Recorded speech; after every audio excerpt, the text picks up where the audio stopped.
ലോക്സഭാ തെരഞ്ഞെടുപ്പിന് ശേഷം ജമ്മു കാശ്മീരിൽ നിയമസഭ പഞ്ചായത്ത് തെരഞ്ഞെടുപ്പ്. ജമ്മു കാശ്മീരിൽ നിയമസഭയിലേക്കും പഞ്ചായത്തുകളിലേക്കും നഗര തദ്ദേശ സ്ഥാപനങ്ങളിലേക്കും ലോക്സഭാ തെരഞ്ഞെടുപ്പിന് ശേഷം തിരഞ്ഞെടുപ്പ് നടക്കും. 4892 തിരഞ്ഞെടുക്കപ്പെട്ട ഗ്രാമപഞ്ചായത്തുകളുടെ 5 വർഷത്തെ കാലാവധി ഈ ചൊവ്വാഴ്ച അവസാനിച്ചിരുന്നു.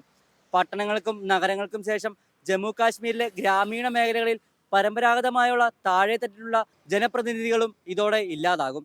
2023 നവംബർ 14 മുമ്പ് 2 മുനിസിപ്പൽ കോർപ്പറേഷനുകൾ, 19 മുനിസിപ്പൽ കൗൺസിലുകൾ, 57 മുനിസിപ്പൽ കമ്മിറ്റികൾ എന്നിവ ഉൾപ്പെടെയുള്ള നഗര തദ്ദേശ സ്ഥാപനങ്ങളുടെ കാലാവധി അവസാനിച്ചിരുന്നു.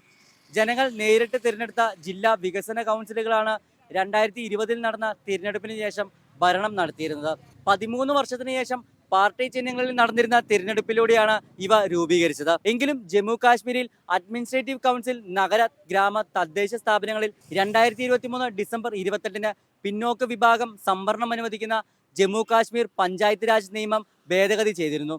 ലോക്സഭാ തെരഞ്ഞെടുപ്പിന് മുമ്പ് നഗര തദ്ദേശ സ്ഥാപനങ്ങളിലേക്കും പഞ്ചായത്തുകളിലേക്കും തിരഞ്ഞെടുപ്പ് നടക്കാൻ സാധിക്കില്ല എന്നാണ് സർക്കാർ വൃത്തങ്ങൾ അറിയിക്കുന്നത്. അങ്ങനെ ഒരു വ്യവസ്ഥ ഇല്ലാത്തതിനാൽ സംസ്ഥാന തിരഞ്ഞെടുപ്പ് കമ്മീഷന് ജമ്മു കാശ്മീരിലെ OBC സംവരണം നീട്ടാൻ കഴിയുമായിരുന്നില്ല. അതിനാൽ ഈ തിരഞ്ഞെടുപ്പുകൾ നടത്തുന്നതിൽ ഭരണഘടനാപരമായ പ്രശ്നങ്ങൾ ഉണ്ടായിരുന്നുവെന്ന് ഉന്നത വൃത്തങ്ങൾ പറഞ്ഞു.